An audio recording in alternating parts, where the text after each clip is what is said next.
las palabras soeces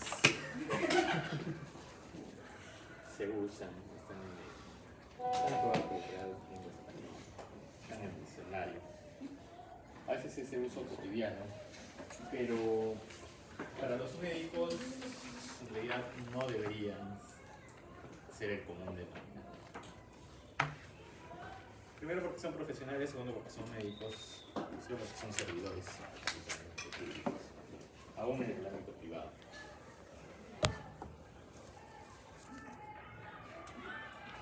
Yo sé que sonará algo machista, pero viniendo de una dama también puede decir mucho. Y como último, porque la resiliencia supera a veces a la primacía, es decir, el concepto último que se recuerda más que el primero, está mal. Es pecaminoso. Quieran o no quieran, será venial, no será mortal. Una universidad católica. Entonces, no es correcto. Sé que todos, incluyéndome, podemos pecar de eso, pero no es correcto. Listo. Entonces, el día de hoy vamos a ver lo que es estatus convulsivo como persona.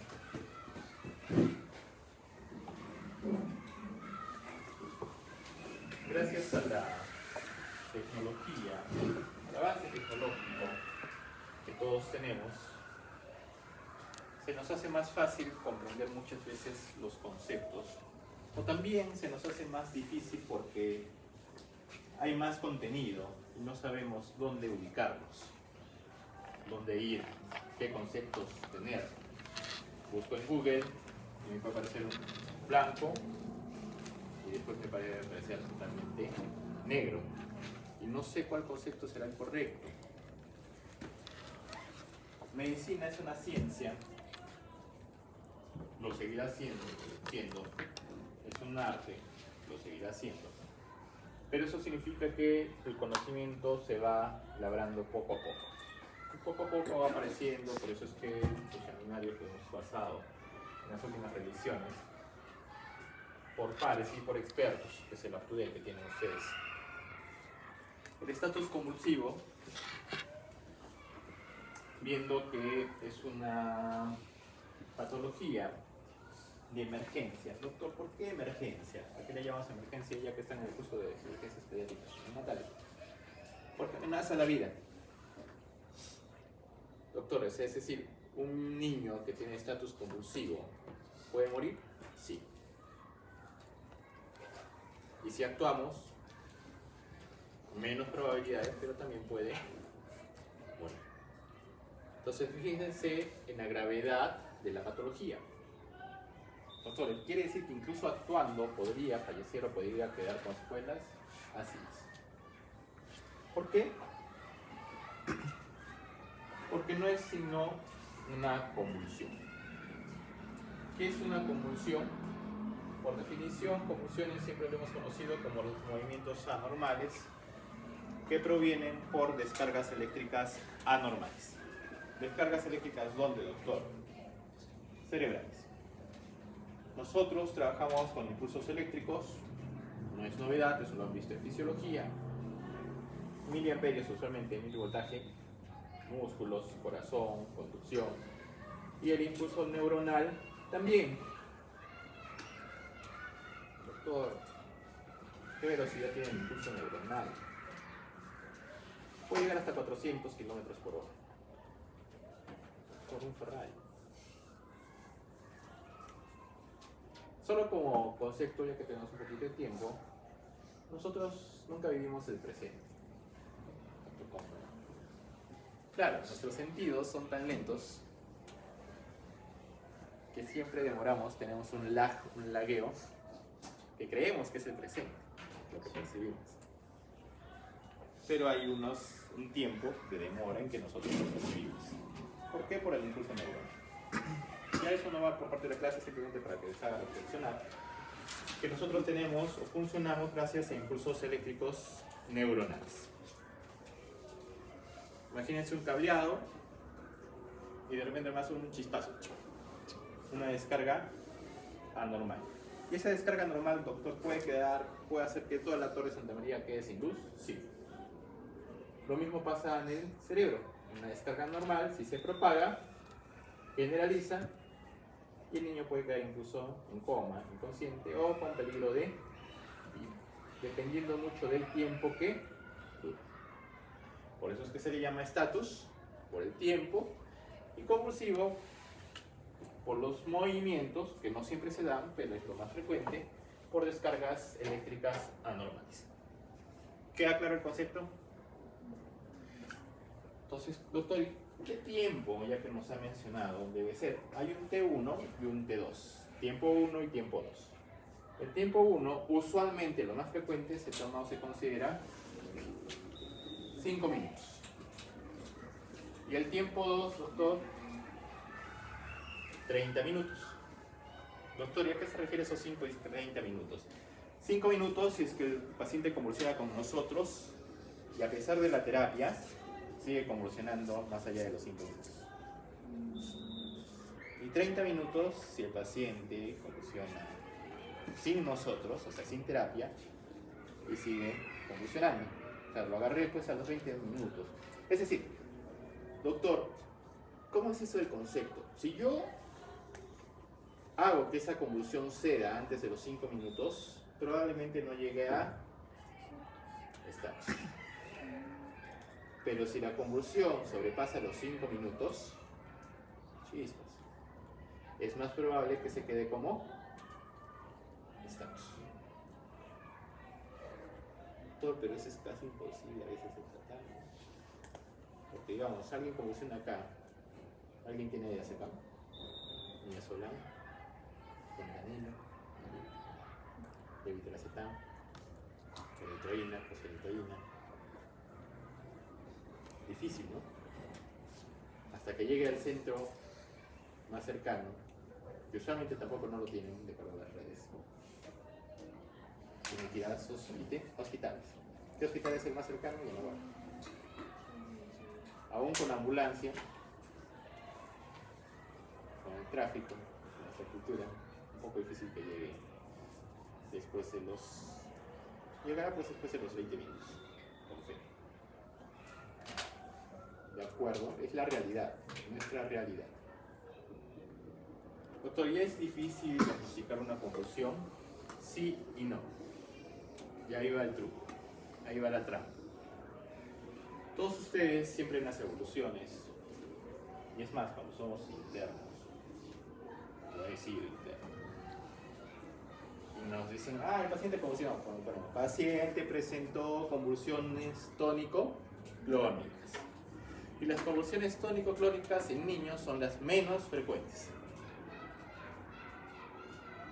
A eso es que se imaginen. ¿Sí? Es lo menos frecuente. ¿Por qué, doctor? Porque el cerebro del niño está en maduración. Y como está en maduración, las convulsiones, lo menos frecuente que sean tónico-clónicas. Pues era más en adolescentes o llegando ya a la etapa. ¿Hasta ahí todo claro?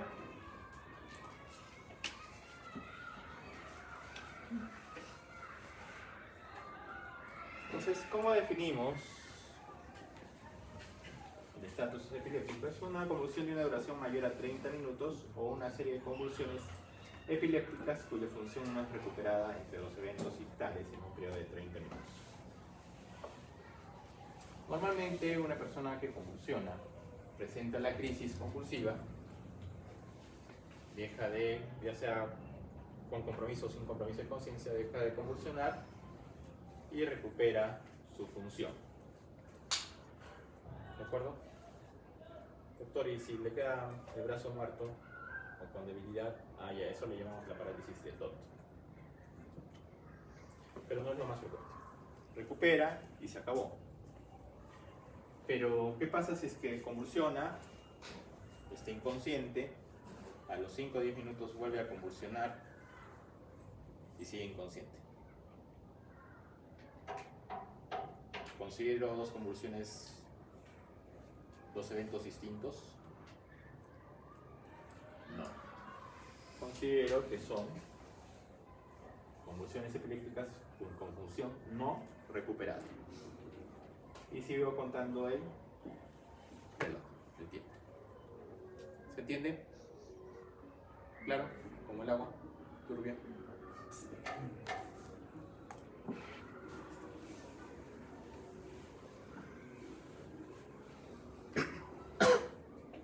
Entonces, ¿a qué le llamamos el periodo posictal? El ictus, ¿qué es el ictus? Ya. La convulsión. ¿Qué es convulsión? Movimientos anormales por una descarga eléctrica normal. ¿Puede haber una convulsión sin crisis?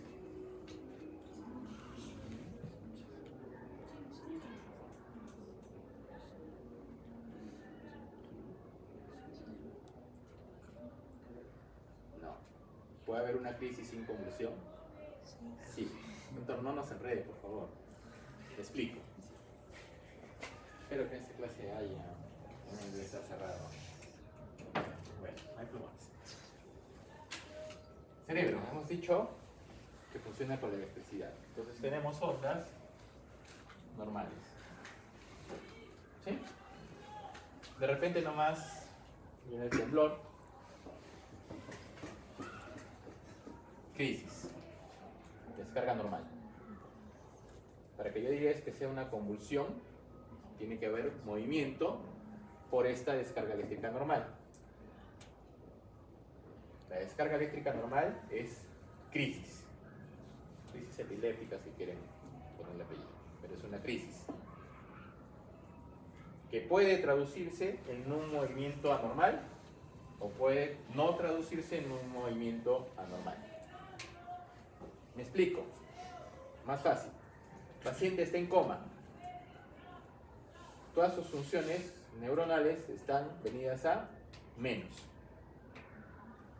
¿Puede tener descargas eléctricas anormales? Sí. Pero como su función no lo permite, no va a tener movimientos convulsivos. Va a tener crisis sin convulsiones. ¿Debemos tratarlas? Sí. Porque esta descarga eléctrica normal está malogrando sus neuronas, su cerebro, el metabolismo celular. Doctor, está en coma. Ya pues, eso no quita que lo dañe. Doctor, ¿y cómo puedo ver estas clínicamente? Clínicamente con los movimientos, pero si es que no hay movimientos, con un electroencefalograma. ¿Se entiende? O sea, doctor, mi hijito puede estar convulsionando en la UCI si está en coma. O sea, puede tener crisis. Sí. Sin tratamiento, claro, si nadie las ve, nadie las trata. Doctor, ¿y cuál es la solución?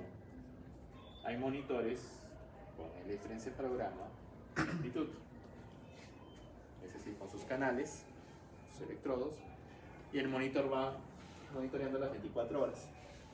Si se ve que hay descargas anormales, damos tratamiento. ¿Dónde es más frecuente? En la UCI, porque en la UCI es donde más hay comas. ¿Se entiende? ¿Todo claro? Entonces, doctor, ¿y puede haber, la pregunta era, puede haber convulsiones sin crisis? O sea, electrón normal, y el niño se mueve, cosas así. Y esos son movimientos paroxísticos, no se tratan, no son convulsiones normales. Son movimientos anormales, sí, pero no se trata. Lo que se trata es el cerebro entero, la neurona. ¿Se entiende? Doctor, ¿y por qué no explica todo eso si es estatus? Porque sin eso no van a poder entender lo que es estatus. El estatus hemos dicho que es una convulsión prolongada.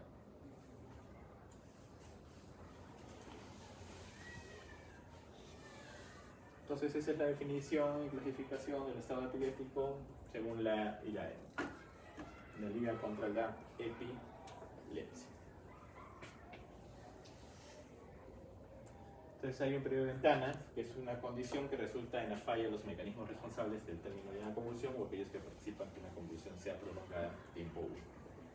Doctor, y nosotros, Pero yo me acuerdo que una vez mi manito se movía así. ¿Habrá sido convulsión? Siempre nos preguntamos, ¿no? Cada vez que estudiamos y leemos, ¿qué habrá pasado? En realidad, puede ser que tengamos por ahí una que otra descarga normal, pero los mecanismos inhibitorios actúan. O en la convulsión o en la crisis, los mecanismos hiperexcitatorios abundan. El aminoácido por excelencia estimulante es glutamato y el inhibitorio es el GABA. Principalmente. Hay otros sí, pero esos son los dos principales. Si falla mi GABA, probablemente ese niño convulsione, y si hay un exceso de glutamato, también probablemente que convulsione. Sí.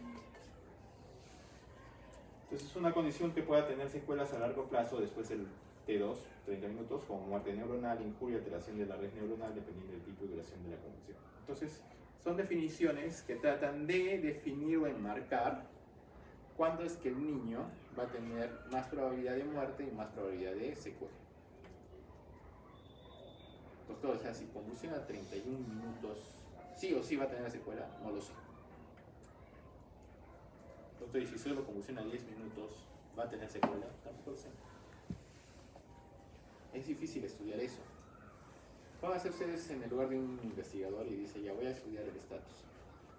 ¿Qué tendría que tener como muestra? Estatus. Y lamentablemente la muestra de estatus siempre va a ser retrospectiva. Por dos razones simples, ¿no? Yo no sé cuándo se va a presentar un estatus. Y bueno, siendo crueles y antiéticos, sería antiético pues, reunir niños, decirles a sus papás, es que le vamos a provocar estatus y vamos a... No puedo. ¿Sí? Entonces son las limitaciones. Entonces esas son las dimensiones operacionales, lo que les decía, T1, T2, para el estatus epiléptico tónico-clónico, 5 minutos, 30 minutos, para los focales, estatus epiléptico focal, complejo, es decir, con compromiso de conciencia.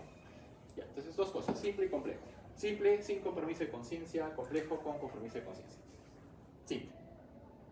Bueno, mejor dicho, fácil. Para que no se confunda. ¿Se entiende? Entonces, estatus epiléptico focal generalizado complejo, T1 10 minutos y T2 60 minutos. Entonces tiene mejor pronóstico. Parece ser que en el cerebro inmaduro tiene mejor pronóstico que en el cerebro más maduro. Es decir, que si yo sufro una convulsión, tengo más posibilidades de tener daño a que un niño sufra una convulsión.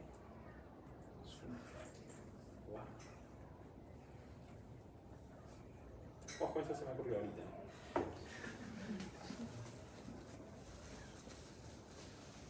Y el estatus epiléptico con crisis de ausencia. 10 a 15 minutos indeterminado. ¿Sí?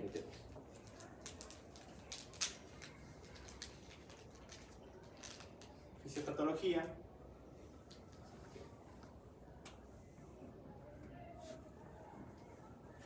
Lo que habíamos dicho, excitación excesiva, glutamato, mayor aminoácido excitatorio en el cerebro, ácido domóico, aspartato, acetilcolina, otros. Inhibitorios en efectivos, GABA, sobre todo en la sustancia negra, canales de potasio dependientes de calcio y canales que bloquean el DMDA, N-metil-diaspartato, por la clase. Entonces, doctor, ¿puede haber patologías por NMDA? Sí, no son tan frecuentes, pero hay. Hay publicaciones de acá del equipo, del doctor Edwin, neurólogo pediatra.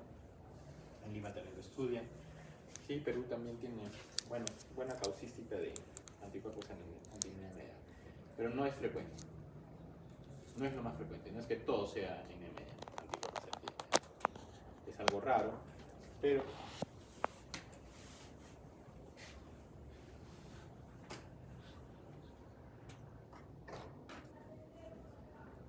Entonces, ¿qué va a haber en el estatus? O sea, más tiempo de la descarga normal, de la crisis, la mejor el neurón que está aquí, con un poco que se prende y se apaga. Y la analogía que les puse ayer para no separar mucho la clase de sus compañeros, a alguien de ustedes nunca se le ha lagueado, burgeado su celular. Todos hemos tenido ese impasse, sobre todo cuando más lo necesitamos, es cuando más sucede. ¿Sí? El celular funciona igual con circuitos, es eléctrico, necesita energía eléctrica, se buguea, se laguea, él está que quiere matarlo, literalmente. Pero ¿qué pasa? Usualmente, entre más tiempo dure este lag, este bugueo, el celular usualmente comienza a calentarse, se siente más calentito. ¿Por qué? Porque está sufriendo daño, no sufrimiento que tenemos nosotros, ¿no? Entonces lo mismo pasa en el cerebro. El cerebro del niño se va injuriando, se va dañando. A más tiempo, más posibilidad de daño. Y como el cerebro es lo que controla todo, respiración, frecuencia cardíaca, presión arterial, hay también acidosis, hipoxia, todos los órganos comienzan a injuriarse. Y es lo que pone en peligro la vida del paciente. Y es lo que pone en peligro o la posibilidad de que haya secuelas. ¿Claro?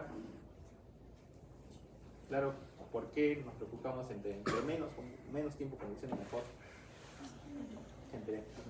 Si controlamos la crisis, mismo Mario Bros, ¿no? Entonces, pérdida neuronal favorable en ausencia de enfermedad neurológica subyacente. La pérdida puede acumularse y ser significativa. Depende también de la enfermedad del ácido metildiaspartato, hipoxia y apoptosis. Todos esos son mecanismos fisiopatológicos para la injuria neuronal. Entonces, la resonancia no es muy útil durante el estatus, porque no sabemos cuándo va a ocurrir el estatus, a menos que ya lo tengamos pues media hora, no sé lo que pasó con este paciente, le tomaron su resonancia en pleno estatus. Entonces, acá está en el flare, fíjense cómo hay una hiperactividad, ¿sí? Diferente color, en toda la zona cortical y de parte de la sustancia blanca. Y hay una hipercaptación de contraste, ¿sí? En todo el lóbulo temporal. Después el estatus convulsivo, una vez controlado, se toma nuevamente su resonancia. ¿Queda secuela? Sí. Es como cuando uno tiene el Macuruque, famosa contracción. Después se le queda coloriendo. Siempre hay daño. Son células. Y la hipercaptación pues disminuye, pero todavía queda. Ojo, entonces no es muy útil, ojo, a menos que estemos sospechando de etiología orgánica cerebral. También podemos solicitar la enolasa neurona específica, es una enzima que se produce sobre todo por la injuria cerebral, injuria neuronal. Es específica para neuronas, ahí lo dice. Y su elevación pues nos diría que hay injuria cerebral. La clasificación del estatus según la semiología, focales sin compromiso de conciencia o estado de libertad. ¿Sí? Es una convulsión focal. Generaliza, pierde la conciencia, generalizó. ¿Qué significa focal? Es una parte del cerebro que controla una parte de movimiento y rápidamente va generalizándose. Por eso es que hay compromiso de conciencia. Focales, primero focales sin compromiso de conciencia, focales con compromiso de conciencia o estado de alerta, y las que conocemos siempre, las generalizadas tónico-clónicas. Puede ser tónica, subtónica, todas con pérdida de conciencia. las crisis de ausencia que pueden tener trastorno o no de el estado de alerta, usualmente está angulado. Y esta saldría de la clasificación porque no son convulsiones. Por eso que lo llamamos pseudo convulsiones o falsas convulsiones. Entonces, doctor, si yo veo a mi bebito hacer esto, ¿es convulsión? No, es un giddiness, un trastorno paroxístico, usualmente, sin descarga, normal. Doctor, ¿y cómo entonces sé si la semiología no me ayuda? Me está diciendo que si se mueve mal, si se mueve bien, ¿cómo sé si es convulsión o no es convulsión? Primero, filmen. ¿Alguien de ustedes no tiene cámara? ¿Alguien de ustedes no tiene cámara en su celular? Todos. Entonces las mamás usualmente también. Entonces le dicen que lo filme. Doctor, pero es difícil ver a mi hijito así sin hacer nada. Filma. Lo que les decía en otra clase en Estados Unidos hay un aplicativo para que ustedes se suban al video y lo ven los neuropediatras. Y te dicen que sí o sí es que tienen que ir a más estudios. Fácil. Y claro, en Estados Unidos también todos los trastornos de neurodesarrollo tienen cobertura gratuita durante los primeros 5 años. Recursos o sin recursos, o de recursos destinados a otras cosas. Pero lo que podemos hacer de mamá sin costo, que lo filmen. Y doctor, ¿y cuál es el gol estándar entonces para el diagnóstico de una convulsión? El video electroencefalograma. Es decir, que mientras lo están filmando el bebito, está monitoreado con su camarita. Y si presenta el movimiento anormal, ¿cómo está el electroencefalograma? Si el electroencefalograma comienza a mostrar descargas anormales, ya, pues es una convulsión, sí o sí. No hay más, hay que tratar. Si no muestra, mientras presenta los movimientos anormales, descarga, no se trata. ¿Sí? Doctor, acá hay nuestro medio todavía. ¿Tenemos electro? Sí. ¿Tenemos video? Sí. ¿Sí? Pero poco a poco, la tecnología, yo creo, eso sí es una creencia, en algún momento sí vamos a tener monitores más pequeños, sobre todo para pacientes de riesgo. ¿Sí? Así que como tienen sus smartwatch que les dicen hasta el ciclo menstrual, temperatura, saturación, VO-max, monitorización de la frecuencia cardíaca, una cosita tan pequeña, vamos a tener en algún momento también más pequeños los monitores, me parece. Etiología, hipoxia, infecciones, glucosa, disturbio electrolítico, trauma, hemorragia, isquemia, criptogenética. Hipoxia, obviamente infecciones, es bastante frecuente en niños, disturbios de la glucosa, disturbios de electrolitos. La glucosa también se altera en estos epilépticos, puede alterarse para más y para menos. Disturbio electrolítico, trauma, hemorragias isquémicas, criptogenéticas, es decir, desconocido. También es un buen volumen las criptogenéticas, no vamos a saber por qué. Es decir, cuando el papá nos pregunte o la mamá nos pregunte, doctor, ¿por qué le pasó eso a mi hijito? ¿Por qué le diremos? No lo sé. Si no, más fácil, ¿no? Yo como pediatra diré, pregúntele al neurólogo. Y cuando regrese el papá me dirá, creo que el neurólogo tampoco. Claro, porque existe. Si no, no habría descripción de esto. Entonces, ¿quién presenta estatus? Un grupo que dice, vamos a saber que tiene riesgo de hipoxias isquemias, encefalopatías hipoxicas isquémicas al nacer, malformación cerebral. Pero hay un grupo que es previamente sano. O se resfrió, tuvo una encefalitis por herpes, una encefalitis por enterovirus, X, por COVID. Entonces no sabemos quién va a tener estatus y quién no lo va a tener. Correlación electroencefalográfica, la edad más frecuente a menor edad. Por inmadurez. 40% de la edad.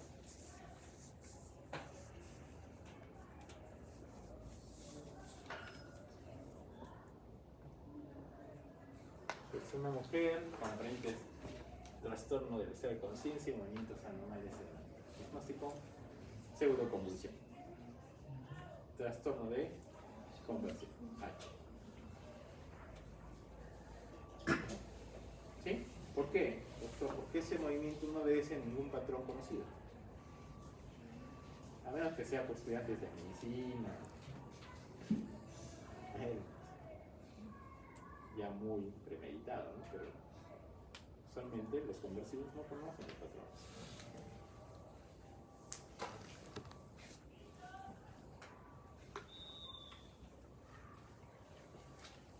Entonces la distribución según la edad del estatus en niños, fíjense que conforme avanza la edad va disminuyendo.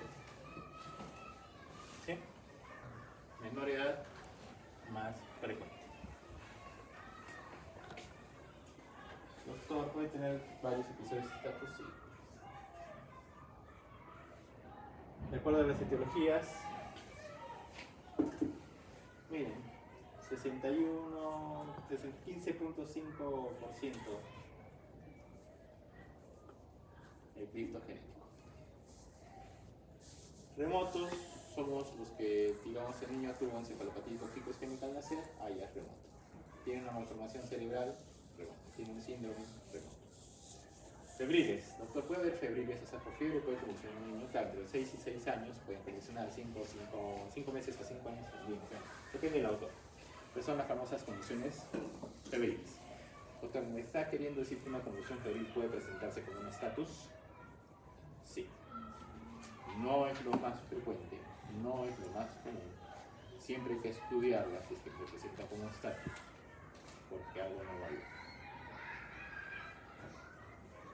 El FIRES, o FIRE como fuego, FIRS, es el síndrome asociado a fiebre. Es decir, tengo un estatus asociado a fiebre.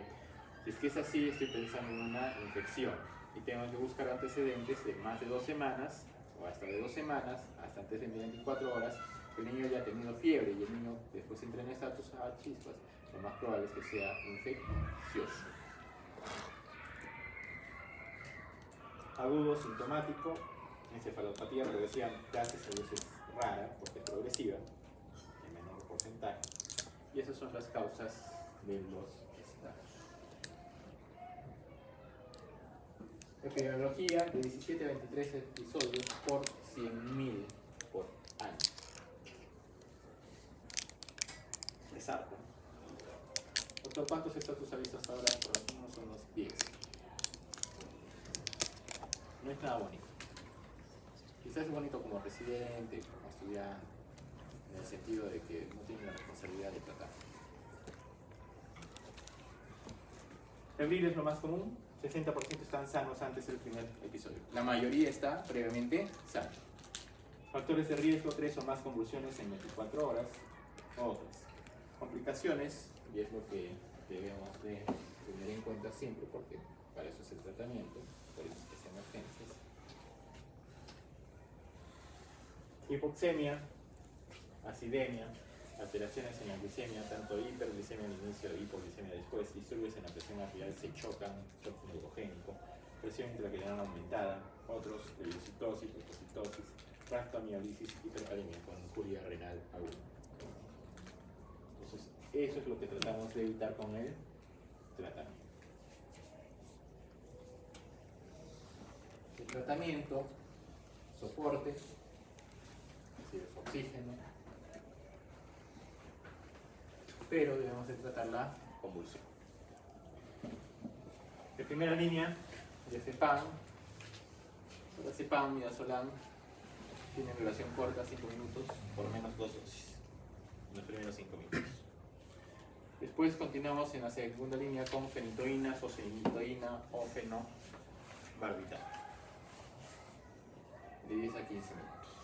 Y después continuamos con el fenobarbital o fenitoína, si es que no utilizamos. Digamos, si utilizamos fenitoína, continuamos con fenobarbital. Si utilizamos fenobarbital, utilizamos fenitoína.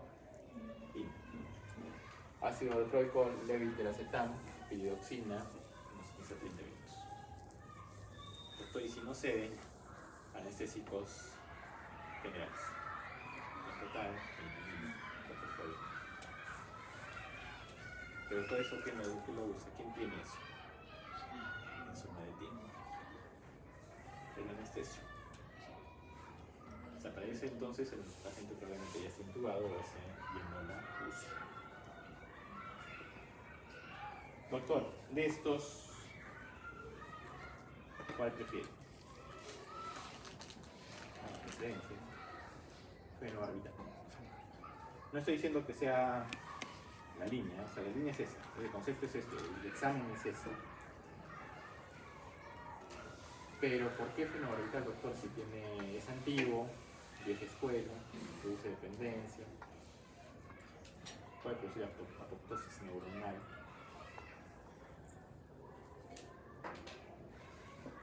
Concuerdo con la opinión de un experto que es neurólogo, pero no soy neurólogo, ecuatoriano que trabaja con Walker. Después en el último congreso, sí, le doy toda la razón. Cuando me tocó el estatus, le pusimos Exelpan, Midazolam, Phenytoin, y el niño seguía el estatus. Llegó con insuficiencia respiratoria, tubo, respiración mecánica, recién con el feno, barbital, etc.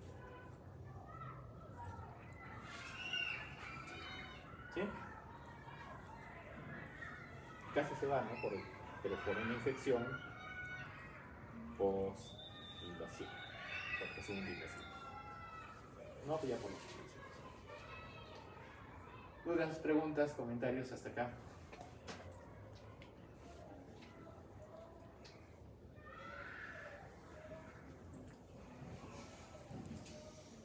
Entonces, ¿qué escuela? Aunque representa más el TDAH, ¿no? Pero también presenta condiciones. Sí, sin compromiso de conciencia. Aunque a veces pierde la conciencia y comienza a sacar. Listo. ¿Dudas, preguntas? ¿Ninguna? ¿Todo claro? Listo. Entonces arrancamos con el seminario.